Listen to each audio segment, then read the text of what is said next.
Welcome back to the American Express Halftime Report. Come on, man. What he was looking at was... well, let me tell you what he was looking at. Hold on a second. I'll tell you exactly what he was looking at. Was 125. 13 points, 6 rebounds, 1 assist, and a 130-25-89 loss. That's what he was looking at. And I got the stats right here. Yeah, you do. He can just watch the show after the game. Charles Barkley has mentioned the Stars-Blues game almost every time he's been on set tonight. Halftime in Rap Sixers, postgame, and now at halftime of Portland. Denver, he's really an honorary Canadian. I love Canada. You know, Toronto's my favorite city. I'll see y'all next week for game. Well, no, we're going to Milwaukee first. That's done. And I got the chitlins next week at Perkins. Can't wait to see y'all. I want some ham hocks, some neck bones. Why'd you stop? You were on a roll. Yeah, keep going. Why did you stop? Cornbread, macaroni and I cheese. got the chitlins, the ham hocks, and the neck bones. And a Diet Coke to wash it down because he's on the diet. I want some pecan pie, and I'm going to wash it down with a Diet Coke, Shaq. Game break presented by the new Budweiser Discovery Reserve. And now we head to Denver. Dame Lillard. Big game. Portland Trailblazers. Yeah, it's big. 2-2 series against Nikola Jokic and the Denver Nuggets. Jokic averaging 27, 13, and 10. Big honey. Already got 4 triple-doubles. Big honey. Big honey. In this postseason. In the game you just saw, the final score, it's all we're going to subject you to at this point. Well, in fairness, America, it wasn't that close. 125-89, the largest margin of victory in a Raptors playoff game. Oh, you see that? Oh, wow. There you go. See that? Dang, your hands were fast. Y'all speed that up? No. I was going to kick him in the back of the head. No, you was about to get kicked Chuck in the was butt. playing the role of the Sixers in that video. And welcome inside Studio J here in Atlanta. Sometime in the last year or two. Yeah, you know why? It happens so many times around here, you lose track of when it all happened. Okay, here's my question for you. Here's my question for you before we talk Denver. Are they going back to Toronto for a Game 7 in this series, Shaq? No. When you got guys sitting on the bench after playing terrible, looking at stat sheets, shows me they're not ready. Chuck mentioned in the back room they don't have a leader. I have to agree with him. Got to be hungry. You got to act like you want it on the road. But you just can't turn that switch on and off. Listen, I hope they play well, but. Ernie, can't you just flush this one and say, well, let's hope Embiid is feeling better on. Well, see, that's exactly what I was getting ready to say. Game 6, and then you're at home and he's feeling good, and but you never start a center if my best player is feeling better. The other guys, they get checks too. Embiid did not play well. He says he's sick. Number one, he pissed me off reading the stat sheet. When you're down 30, you shouldn't be looking at the stat sheet on the bench. You should not be looking at that. That's wrong. But the other guys ain't stepping up either. Everybody gets a check. See, that pissed me off right there. Why are you looking at the stat sheet? You're down 40 points. Because the guy who's next to him was looking at the score. One guy's looking at the stat sheet, one guy looking at the score. He's like, well, wait a minute. There's no reason to look at the stat sheet. Not at all. Not at all. It doesn't matter. It doesn't matter. Yeah. The only matter is stats is get to 4. That's the only. Listen, I agree with people that. know I root for the Suns. And I root for the 76ers. That was embarrassing tonight because they did not compete. And that game was over at half. So are they going back to Toronto? Are they going back to Toronto for a Game 7? I don't think they are. Yeah, I don't think they are either. I just the consistency that Toronto is playing with, regardless. When Siakam was hurt last game, and they said it, but this consistency they played with didn't matter. It didn't say, oh, Siakam's hurt, we're not going to play the way we typically play. They played that way. And we've gone back to the stat sheet. He comes back with 25 tonight. But also, we talk about the stat sheet. I'm also mad at the person who gave it to him. Like, anyone who would have given a player a stat sheet on the bench is wrong for doing that. I wouldn't. If you asked for it, I wouldn't even give it to you. But I'm saying, I would have no one on your staff to give it to you. What would be interesting if it was a blowout the other way and you needed like a couple of something to get a triple-double. But I ain't never want to look at no stat sheet when you're down 30 in a playoff game. All right. Let's move to Portland, Denver, because we have limited time here. So who takes the 3-2 lead tonight as this is tough. Jokic looks for another playoff triple-double? He has had 4 in his playoff debut. I'm going to tell you right now, what you're asking us to do is solve the Rubik's Cube in less than a minute. This series is so intricate. Well, they pay us to pick somebody. Yeah, Pick somebody. Pick somebody. So you pick it right now. I'm going with. I'm all in on the Trailblazers. Even though I love what the Nuggets. No, we ain't saying for the series. It's this game. I got the Trailblazers. Okay. Ernie, while those fools argue down there, I'm gonna go with Denver. I'm staying with the big man. He's playing great. I love Portland how they play, but this guy's playing tremendous, and I'm rooting for him. And Come on, Jamal Murray, back-to-back 34-point games Kenny, for the Denver feel free Nuggets. to do your job. Now, my job isn't to guess every day. It's not to guess. It's always a guess. It's to analyze. So pick somebody. Analyze that graphic. They're 3-18 in their last 21 playoff road games. Yeah, so that would tell me that I'm going with Denver then. Nice analysis. That would tell me I'm going with Denver. Well, listen, this series is what the West. I do think Portland Trailblazers will win this series.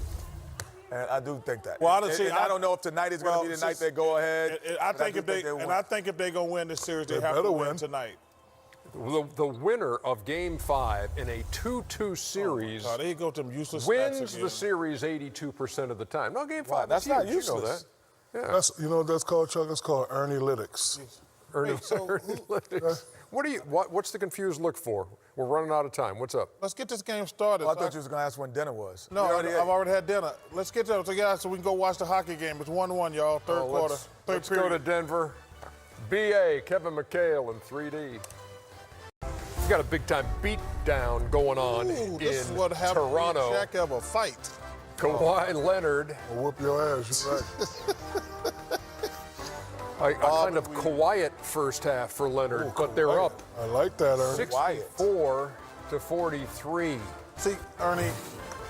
Hey, would you like me to introduce everybody before you? They know who we are here. That's Shaq. Every night for the last 3 weeks. That's Kenny. And NCAA. And that's Yeah. the round mound. Now, what do you want to say?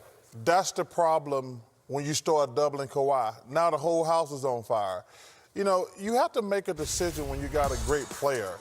Now, they're clearly guarding Kawhi. They're going to take the ball out of his hands. But that's the negative when you get all those other guys involved, especially at home. So now everybody's scoring, and Kawhi hasn't played great. He's not even shooting a good percentage.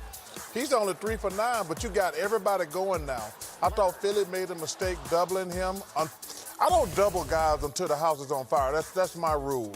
Look here. You got Green and Lowry. They got 22. They're 6 for 9. They're 4 for 6. The only reason those guys can have those numbers is they're doubling Kawhi.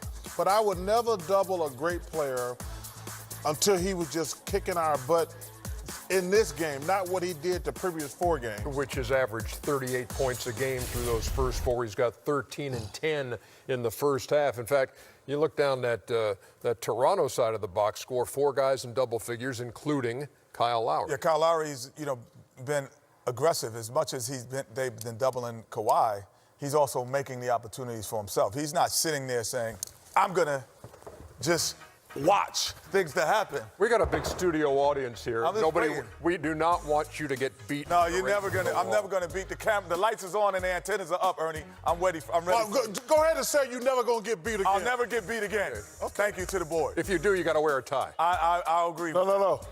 If you get beat again, you got to rub lotion on my feet in the last segment. Oh! Yes, yes or no? But there has to be something in return. Okay, deal. That's crazy. I'll rub your feet. I'll rub your feet. No, my feet are normal. That's not fair. My feet are normal. Anyway, let's go with your feet. I'll kiss your feet. No, that's all right. That don't help me either. I'm going to tell you right now. But here's the pick and roll. So freeze it here. Yeah. So Kyle Lowry has said, right there in earlier games, he was taking that three-pointer. But he says, I'm going to attack Mike Scott. I'm going to get into the rim, and I'm going to make things happen. Once I make things happen for myself, Embiid is like, who's got him? Who's got him? You got to stop the ball, Embiid. The ball is the most dangerous thing on the court. Again, Kyle Lowry here comes again. Freeze it here. He can either shoot the jump shot here because Redick is here, or he can get into the lane. He decides, you know what? I'm getting into the lane. Now I can pass the ball, get Ibaka in going. So he's got Ibaka going. And now, again, freeze it here. I could have shot the 3, but no, I'm going to have my man Greg Monroe leaning. I'm going to get into the lane, and I'm going to finish. Great aggressiveness for Kyle Lowry.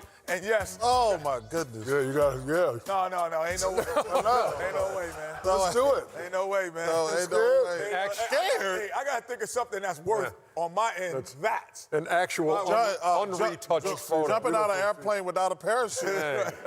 That's what I do here every night. So Joel Embiid, his story continues. So we've had the left knee tendonitis. We've had he's had a bad boiler, and tonight before the game it was upper respiratory infection. I just report the facts. I was thinking about when I played for the great Phil Jackson, the great Pat Riley, what they would say to my team at this point in time. And they both had the same tendencies. In a game 5, in a game that you need, they would come in. We would see stuff on the board when we get there. You know how you get there early? Right. Then they erase it. And then they both would say, can you step up to the challenge? But Mark Jackson said, Joel Embiid, you're one of the greatest big men, so can you step up to the challenge? He's not doing it today. I don't want to hear no excuse. If you step on the court, you're dog meat, you're barbecue chicken alert. I don't care about no respiratory. I don't care about no boiler. I don't care about none of that. You want to get to the championship, and you want people to remember the process forever, you got to step up. 5 points is unacceptable. During the regular season, he's averaging 28. He's now averaging 18. He's not stepping up to the challenge. And let me say one thing about that, Shaq, too. He walks around like he's on his deathbed. He drains the energy out of the team. They showed him walking into the game today. He's walking by himself like he's on his deathbed. As a star player, you can never show weakness. You got to keep the other guys involved in the game. That's what he does. He complains so much about being sick, he drains the energy out the room. He has 16 points in the last 2 games after I got some icy hot cough drops for you. In game Man up. 3. Back with more on the American Express halftime report in just a second. That was last night. Yeah. No, I was watching. First of all, I didn't watch that. I was watching the hockey game. It's 1-1 if America wants to know. A season tonight. Rockets 2-all right now with the Warriors on the road. 38-10 from Harden the other night. Game 5 is tonight. Obviously, this one critical in a variety of different ways. And so, we bring it back out here to think about this. What do we expect tonight? What is it we're watching for tonight to get a sense of what we were expecting to happen as the game goes on? I expect the Golden State Warriors to play a lot better. First and foremost, Steph Curry got going somewhat in the previous game offensively. He had 30 points. But at some point, they can't continue to junk their defense by trying to hide Steph Curry. At some point, he has to guard the person that's in front of him on certain possessions and own that. Also, for Klay Thompson, he has to shoot the ball better. I know it takes a lot out of you when you're trying to guard James Harden, and it frustrates you when he continues to make contested shots. But they need Klay, who I consider the best third option in the league, to play a lot better. Draymond Green has been consistent. KD has been outstanding. Can Andre Iguodala score double figures, which he didn't in the previous game? Here's a sentence I never thought I would hear myself state. Kevin Durant needs more help to carry this team to a championship, right? He needs those guys to step up and help him. All we were talking about was he took the easy way out. Now here he is trying to drag these guys through, and you were right. But let me go back to one thing you just said. Steph Curry has to guard his man. Who can he guard? Who on that team, who that he is staring across that, can he actually guard? You hope that he could guard Eric Gordon. You think? Because he's not Eric Gordon got, what, 70 pounds on him? Yeah, but he's not going to initiate offense a lot of times. James Harden, you know he's going to be in isolation situations at the top of the floor. You don't necessarily want him to have those problems. CP3 is like a fire hydrant out there. He's a physical point guard. He's going to initiate offense in pick and roll situations, and he can body Steph Curry up. You hope he could guard Eric Gordon. You hope he could guard Austin Rivers when he's playing minutes. You hope he could guard Shumpert, not necessarily primary ball handlers. Okay, so we will see what happens. Again, I think a lot of different ways you could look at this would say this is the most important game to this point.